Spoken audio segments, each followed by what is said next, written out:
Serving as your worship associate today for our In-Gathering Sunday. Mike?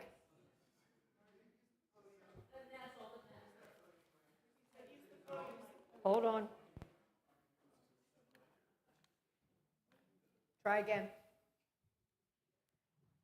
Good morning. My name is Jan Shea, and I just learned how to work the microphone. I'm very happy to be here serving as your worship associate today on our In-Gathering Sunday. Special shout out to the weather gods for their enthusiastic contribution to our gathering of the waters. On behalf of First Unitarian Church of Wilmington, I welcome you to this morning's hybrid service, whether you're joining us virtually or here in the sanctuary. If you're new to First Unitarian and are interested in learning more about First U and our ongoing activities, we invite you to fill out the connections card that you see and drop it in the offering basket during our offertory. If you're joining us online, you can find a link on the chat where you can provide your information if you wish. First Unitarian Church is a welcoming congregation. We affirm the worth and dignity of all, no matter your racial or ethnic identity, pronouns or gender expression, sexual orientation, family structure, income, immigration status, language, size, or abilities. You are welcome here. We welcome to our service today guest musicians Linda Henderson and Harvey Price, who are graciously helping us with the return of our choir. The choir may look a little different for the next few weeks, as different choir members step forward to fill in the gaps while we await with anticipation the arrival of our new music director, Tracy Hall, who I'm thrilled to announce will be joining us here at First U at the end of October. You can learn more about Tracy in our current e-newsletter. And now, let us prepare our hearts and minds for worship.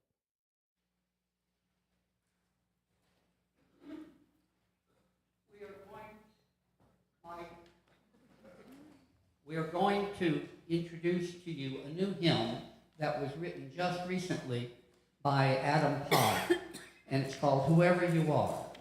We're going to have the women sing the first time, the men sing the second time, and then we will invite you to sing the third time. Toward the end, I will ask you to get quieter because we will have some words spoken at the end of this particular hymn. So with that, choir.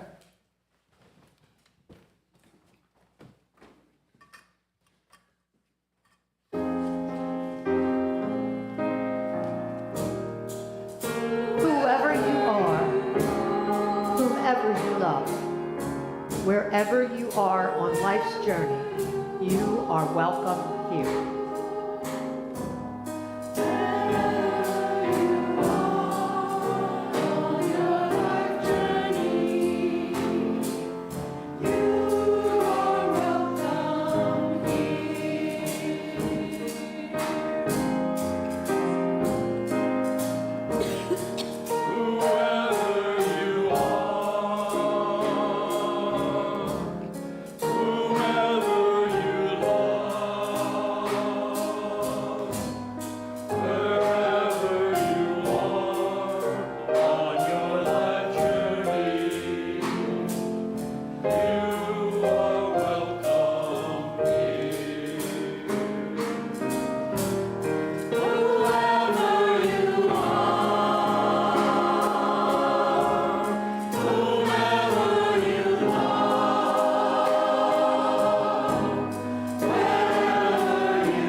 Whoever you are, whomever you love, wherever you are on your life journey, you are welcome here.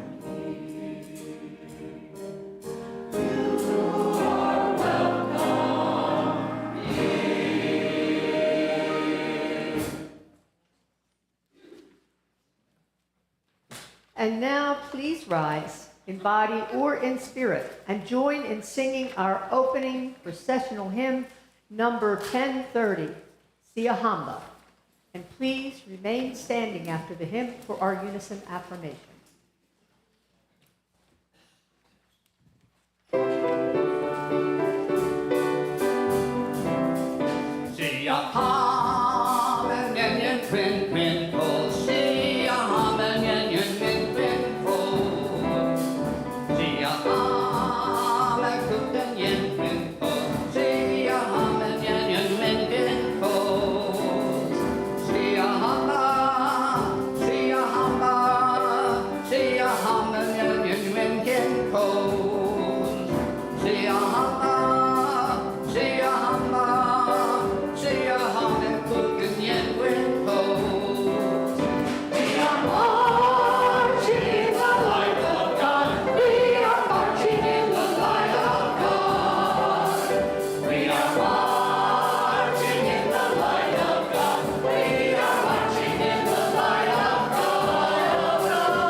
go this way. And here, watch. Watch the cord. Yes.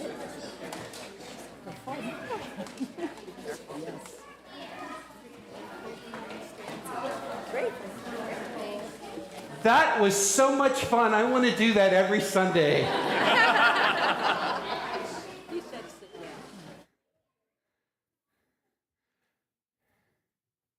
So you may be seated. We are gathered today, young and younger, old and older, and everything in between, as we begin our journey of a new church year together. Let us build a church for you and for me. Let's build a church where we can be happy and free. Let's build a church where we can grow and love and make a difference in this world together. Come, let us worship together.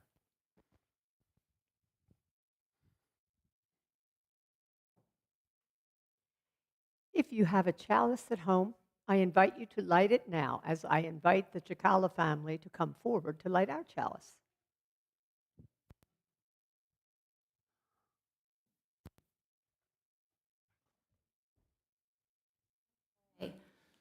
I'm reading from Building Belonging by Reverend David Breeden. Go ahead, Vin. Welcome, friends. Newcomers, old-timers, seekers, skeptics, saints of habit, and rebels of the heart. Here we gather, not because we think the same, but because we choose to journey together. Belonging is something not given. It is something we build with open hands and open hearts. It is made in the sharing of stories, the holding of silences, the courage to show up as we are. Here we practice a radical hospitality, not of perfection, but of presence. May we make this place a shelter for the soul, a workshop for justice, a sanctuary where love is not merely spoken, but lived deeply. Again, in trust, in hope, in the spirit of belonging.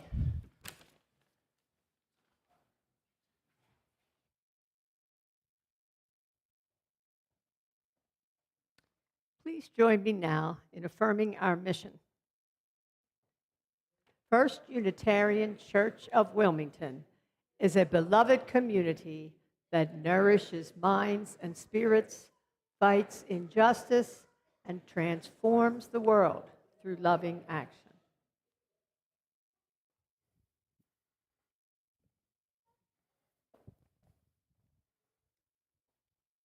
So today our congregation joins Unitarian Universalist congregations from many places worldwide in this annual gathering of the waters ritual, sometimes called a water communion.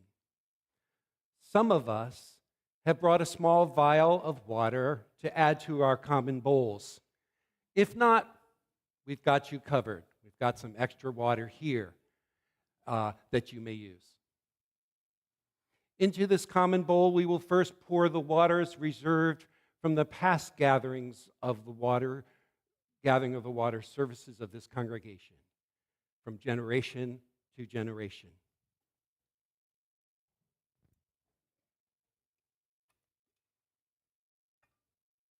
So as I prepare to pour this water, I pause to invite you to bring to mind the faces of those who may have passed and whom you want to remember. You may say their names out loud as I pour this water.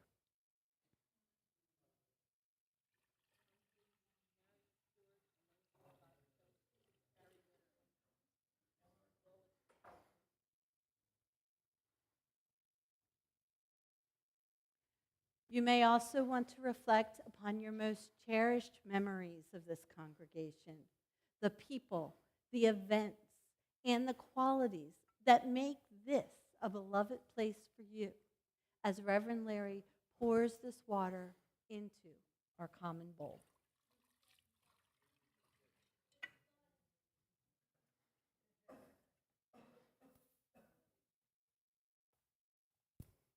So some of us have brought waters from a cherished place, maybe even from your own home or not.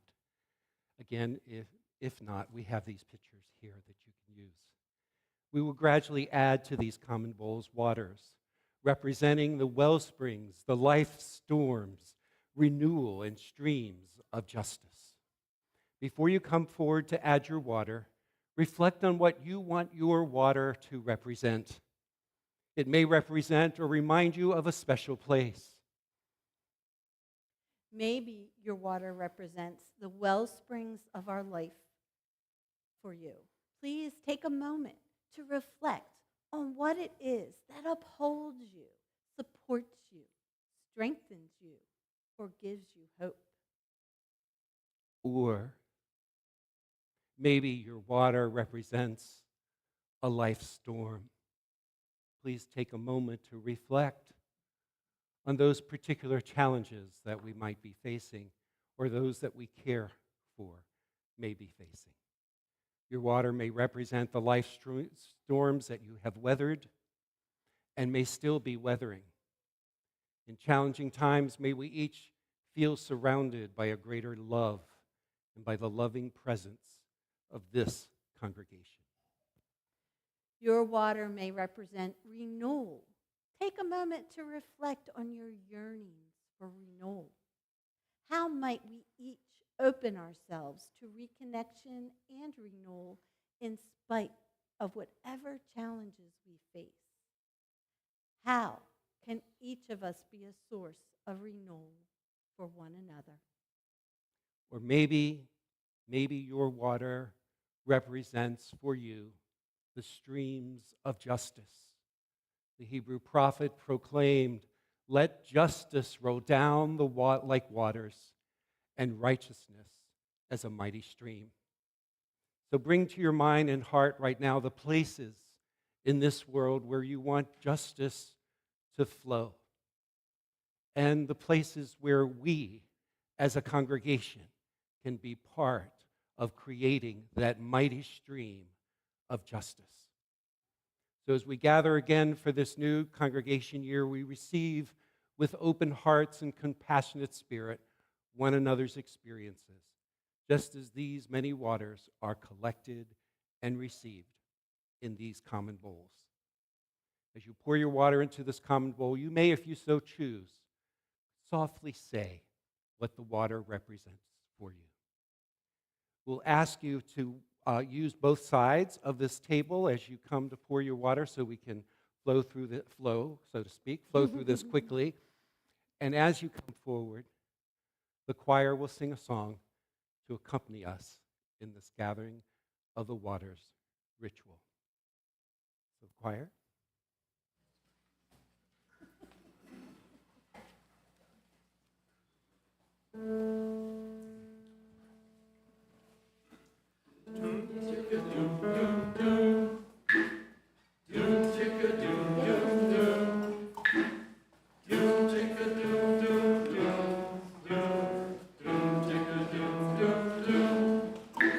The river is a healer, the river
So let us pause for a moment in a prayerful way. May these bowls represent for us this congregation that holds all of our experiences, however varied they may be. Spirit of life and love, may you flow within us and through us as compassionate action in this world that transforms, that heals, and that renews all the places where our feet pass. So may it be. Amen. And now I invite our children and youth to join me and our CYRE staff. Instead of going outside because of the weather, we will begin in the youth center and then head upstairs for some activities and snacks. And remember, don't go through the door without me.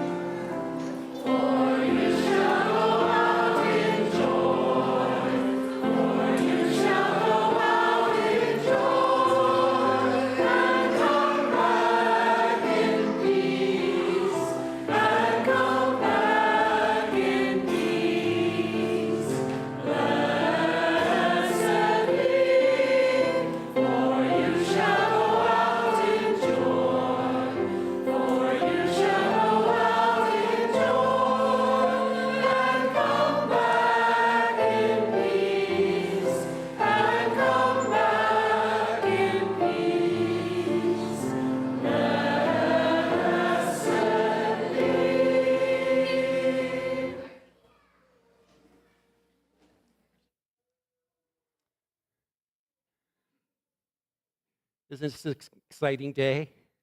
I'll try to contain my excitement. So this week, I'm sorry to report, I did not defeat fascism.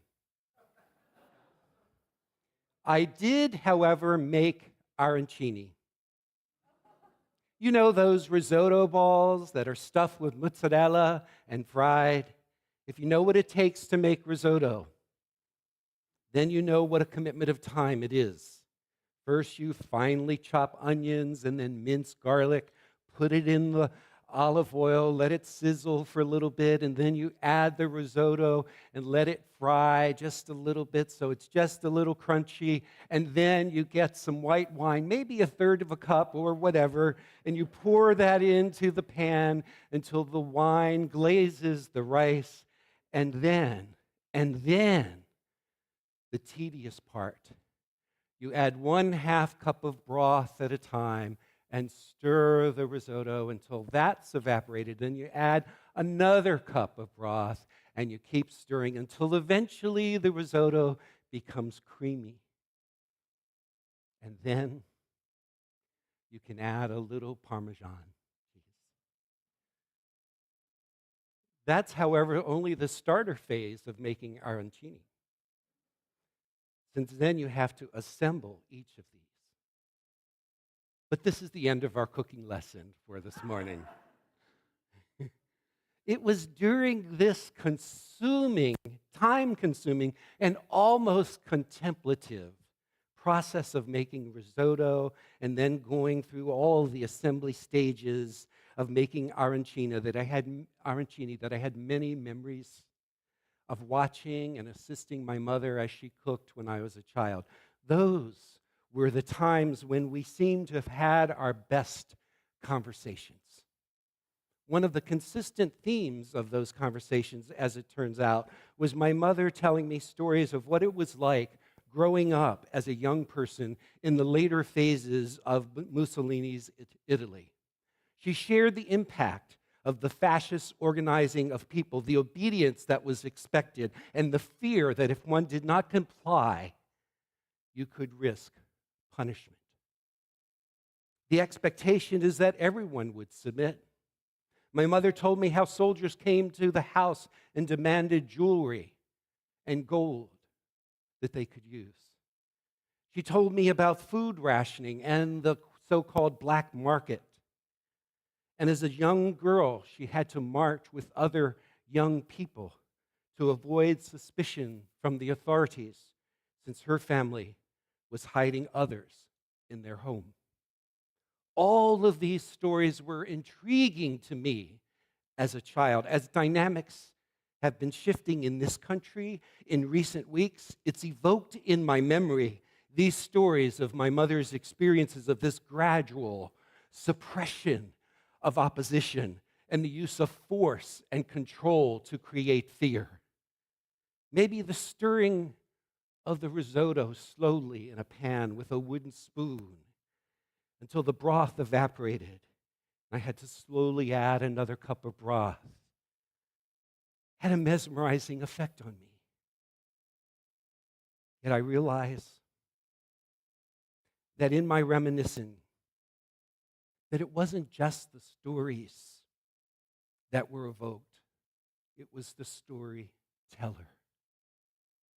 My mother's presence, her willingness to tell me these stories about her life. I think I took it for granted at the time, but as I look back on it, I realized in some ways how momentous that was. Every now and then, my mother would punctuate the story with a life lesson, something about being independent, following your conscience, making sacrifices for the sake of hope, and never despairing or letting current circumstances define your life. I believe now that during my wide-eyed attentiveness of the details of each story, that I received a time-released formula of hopefulness in the midst of despair that I've been drawing from again and again throughout my life, even now. It makes me wonder. It really makes me wonder what kind of transmission of wisdom occurs across generations in the times in which we live. How do these connections across generations occur today? It makes me worry if the pace of contemporary life includes these kinds of interactions across generations. Or it makes me speculate that the plethora of devices and screens that have become our companions have taken over and perhaps even crowded out these kind of one-on-one, poignant and tender interactions across generations. Will AI soon replace our tapping into the lived wisdom and experience of one another? I'm reminded of this poem by Antoine de Saint-Exupery, who you may recall was the author of The Little Prince. Saint-Exupery writes, "In a house which becomes a home, one hands down and another takes up the heritage of mind and heart, laughter and tears, musing and deeds. Love, like a carefully loaded ship, crosses the gulf between generations, and therefore we do not neglect the ceremonies of our passage. When we wed, when we die, and when we are blessed with a child, when we depart and when we return, when we plant and when we harvest. Let us bring up our children," he writes. "It's not the place of some official to hand to them their heritage. If others impart to our children our knowledge and ideals, they will lose all of us that is wordless and full of wonder. Let us build memories in our children, lest they drag out joyless lives, lest they allow treasures to be lost because they have not been given the keys. We live not by things, but the meanings of things.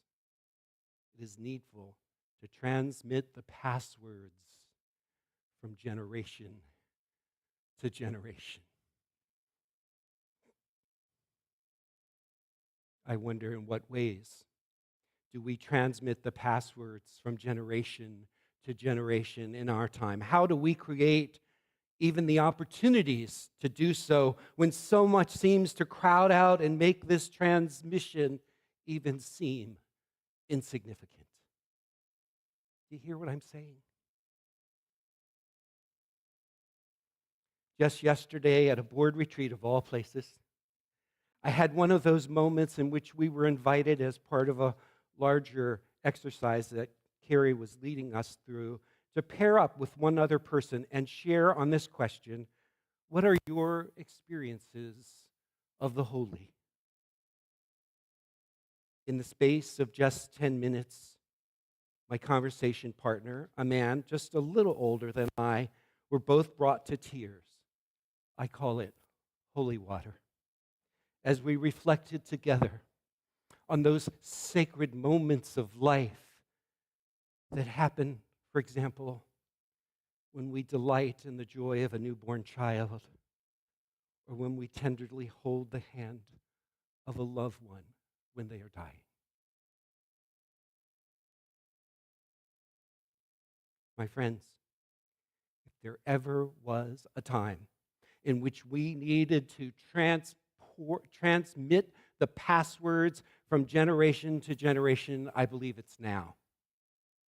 When did I say I believe it is? So hear me correctly.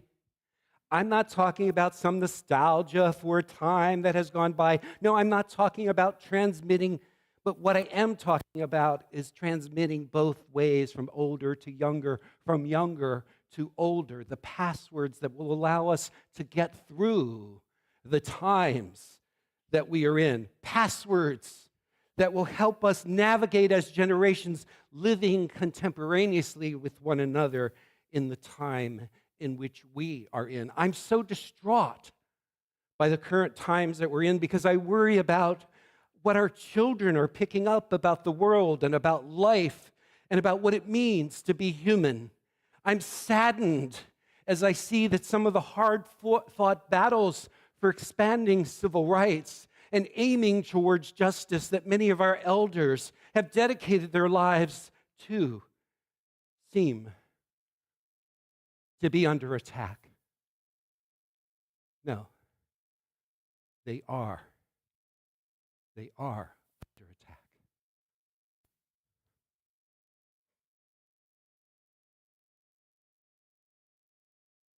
When more cruelty rather than kindness is being projected from high places, when more bullying rather than constructive engagement seems to be the rule of the day, when we seem compelled to turn a blind eye and an ever-increasing calloused heart to the indiscriminate killing of innocents in unending wars, something is threatening to unravel the timeless moral wisdom unless we can connect across generations and care for each other across generations and hold on to each other, one another, across generations. James Baldwin expressed it well. The sea rises, the light fails, lovers cling to each other, and children cling to us. The moment we cease to hold each other, the moment we break faith with one another, the sea engulfs us and the light goes out. Now, I'm not a parent, but I have a lot of compassion for parents who have to somehow counteract the implicit and explicit messages about what it means to be human, about what we value in this society right now, and about the world that we are creating. We need to cling to one another rather than separate ourselves. We must cling to what we know has given us glimpses of the transcendent and the holy and the worthwhile and the purposeful, even within the most ordinary circumstances of everyday life, and transmit that to one another in the stories that we tell to each other, in the simple wisdom that we share, in the collective actions that we take together alongside of one another as generations together face this moment that we're in. Congregations are one of the few places in our culture when we do come together across generations. Did you see that in our procession today? Though our world is increasingly divided and even segregated into different groups, congregations need not comply. We can easily succumb, I think, but I think we must resist this tendency.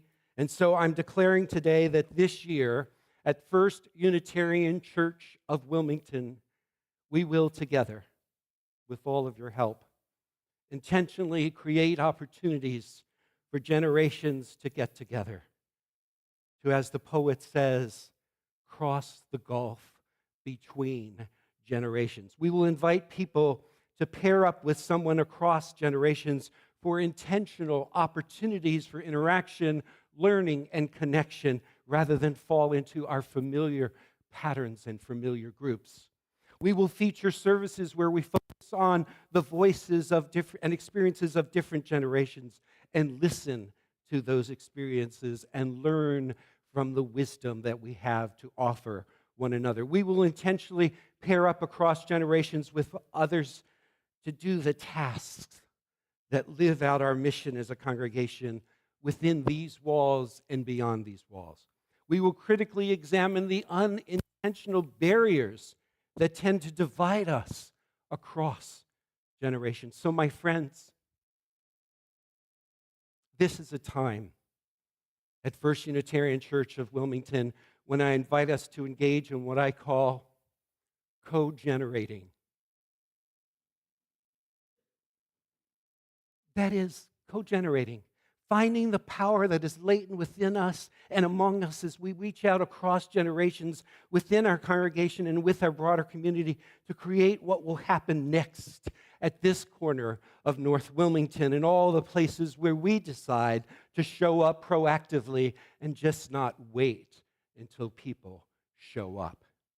In a culture that tends to segregate and divide us in so many ways, I think congregations are intended to be countercultural, to be greenhouses for the emerging world, to be houses of hope, to be places where we risk discovering who we can be as human beings rather than comply to some standard that seems to be diminishing each day. Did I say that out loud?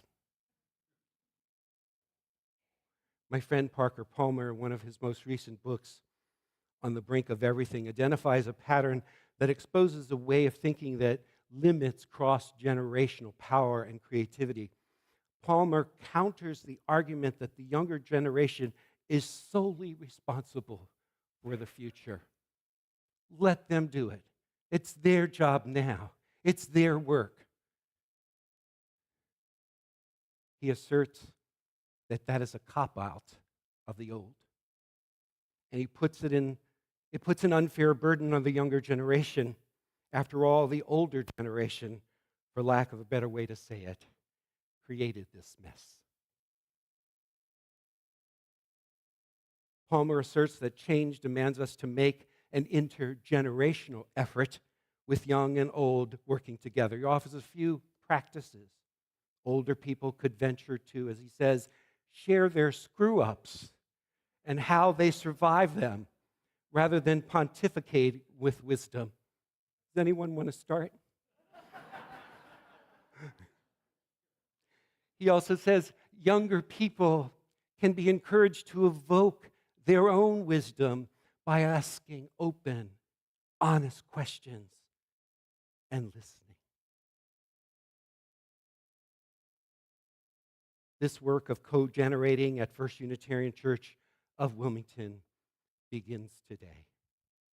You see, as Unitarian Universalists, we are a faith that engages people in the ongoing creative process of religion making at each stage of life and in each era that we live. We are not a one and done faith. Did I just wake someone up? We don't get confirmed in a faith and expect that we are set for life. We do not enshrine the past in our faith, but learn from it. We do not canonize the way things used to be done in this congregation, but we ask ourselves, what is the future that wants to emerge among us and through us? One of my favorite hymns in our UU hymnal offers this conviction through this verse. It says, we can, as kindred hearts and minds, unite to build a church that shall be free, free from the bonds that bind the mind to narrow thought and lifeless creed, free from a social code that fails to serve the cause of human need, a freedom that reveres the past but trusts the dawning future more and bids the soul in search of truth adventure boldly and explore. You see, my friends, I think when we apply our creative approach to our individual personal religion, to ourselves as a community, then we can recognize that we are entering the next generation of First Unitarian Church of Wilmington. We are creating the next generation of First Unitarian Church of Wilmington now. It starts now. When does it start? In summary, we need to meet this moment that we are in and not try to recover a world that has long gone by. Which brings me to the next part of our message, captured in this video that we've created.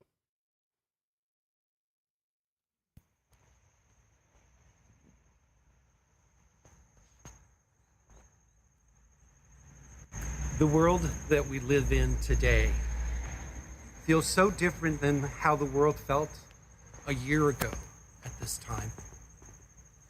For many of us, we carry worry and concern and anxiety about who we are becoming, but also about those who are most vulnerable. We can choose how to respond to what's happening in our world. We can decide to withdraw. We can be filled with worry and feel paralyzed, or we can join with others and meet the moment that we're in.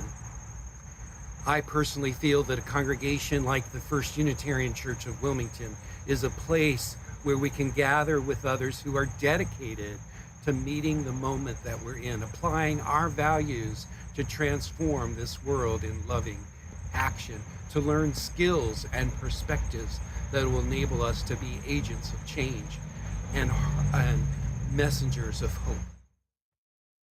I am inspired by the story and the history of this congregation, a group of people who, over the time that we have existed in the Wilmington area, have been a steadfast, forthright, and faithful presence to making more love, more justice possible. Can you imagine the church founded in 1867, right after the end of the Civil War, when there was so much division in this country, so much healing that needed to occur, so much despair and loss, that a group of people decided to start a congregation with liberal values here in Wilmington. That's the procession that I want to be part of as we move through this moment, this time that we're in. We have inherited a great legacy from all of those who have gone before us in this congregation. I believe that their faith, their dedication to justice, their willingness to be a place of love and compassion has been passed on to us, and it's in our hands now to carry it forward. When I look at this window, this angel window that is currently in our chapel and brought here from the pre-existing building of this congregation, I think about that passing on of a legacy. Angel, as you may know, means messenger. So today, I think we need to inhabit that presence of being a messenger. And the message that we can give is that we need to meet the moment that we're in. When we feel despair, When others around us feel despair, we can carry the message to meet this moment that we're in. That's my hope. That's my faith. Will you join us in that endeavor?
That was a wonderful video.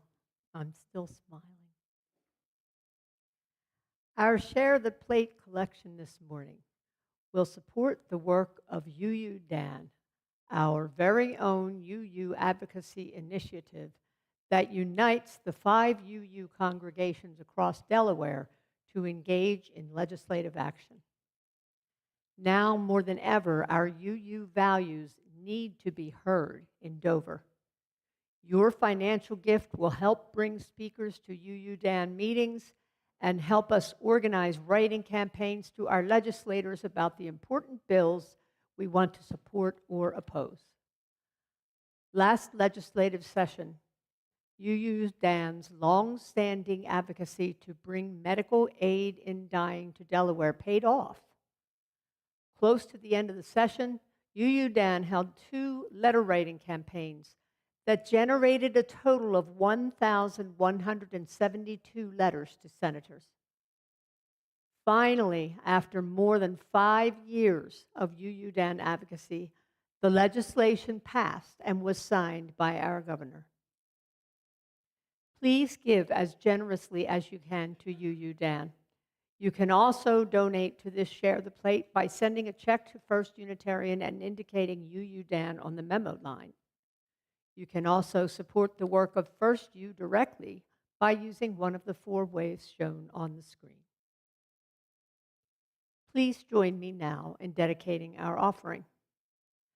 To the work of this congregation, which is weaving a tapestry of love and action, we dedicate our lives and these, our offerings.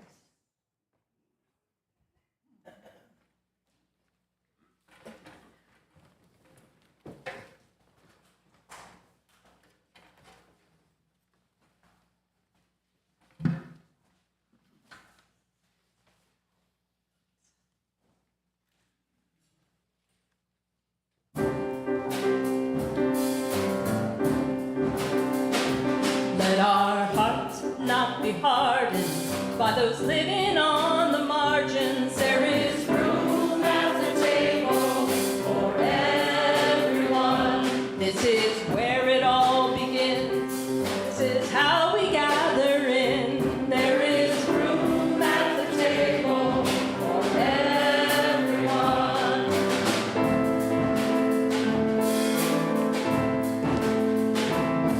Too long we have wandered, burdened and undone, but there is room at the table for everyone. Now that all we're gathering, there is room at the table for everyone. There is room for us all, and no gift is too small. There is room at the table for everyone. There's enough that we share. Come on, pull up a chair. There is room at the table for everyone. No matter where you're from, no matter where you've been, there is room at the table for everyone. Here and now we can be the beloved community. There is room at the table for everyone. There is room for us all, and no gift is too small. There is room at the table for everyone. There's enough if we share. Come on, pull up a chair. There is room at the table for everyone.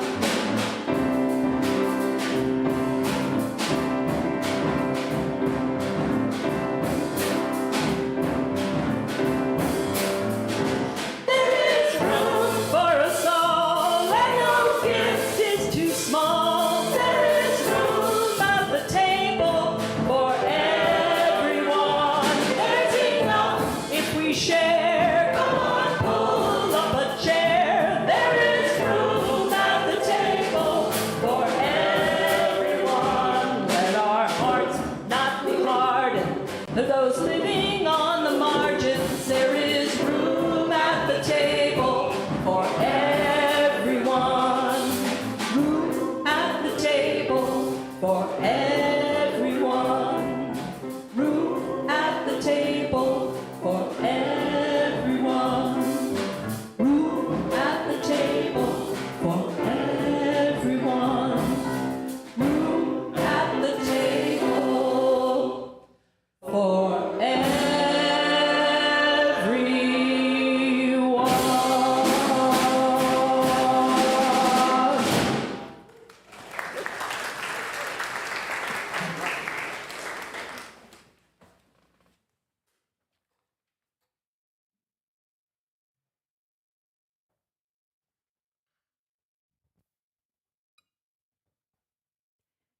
If you have a chalice at home, I invite you to join me in extinguishing it now as I give you these words by Reverend Michelle Collins. The welcome we extend. As we leave this sacred hour, may the welcome we received become the welcome we extend. Let us meet the world with open hearts, open hands, and the audacity to build spaces where every soul feels at home.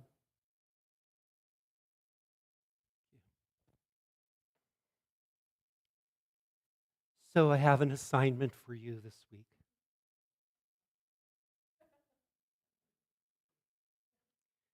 I want you to connect with someone who's of a different generation than you. Think about who that might be. And I simply want you to ask them the question, what do you care about? And if you want to up the ante a little bit, what do you deeply care about? Let's practice that question. What do you care about? All right. Thank you so much, Linda and Harvey, for adding so much texture to our service today. Really appreciate it. Welcome back, choir. Really appreciate your marvelous gift and talent. And I want to also acknowledge John Claney's help with the video as well today. I want to especially acknowledge as you heard earlier from Jan, that we have a new music director who will be joining us the week of October 20th or so. And I want to acknowledge the music director search committee. So could these people stand? Richard Speck, Ann Turner, if you're here, David Coleman, Jan Shea, Stephen Darling, Sarah Collins, Miriam Priest, Benedict. I hope I got everybody. Let's give them a hand.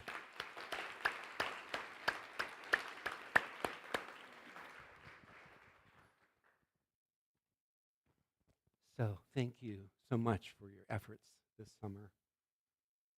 So our benediction is taken from the words by Alexandra Blakely.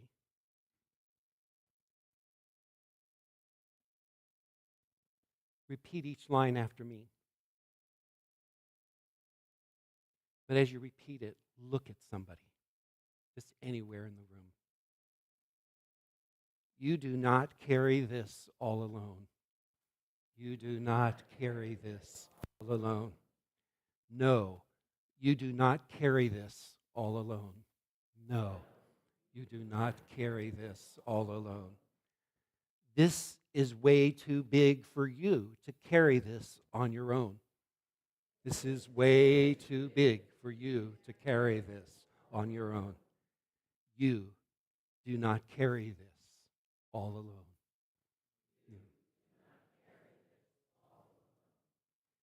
So let us rise in body or spirit as Richard leads us in our closing hymn, We Laugh, We Cry.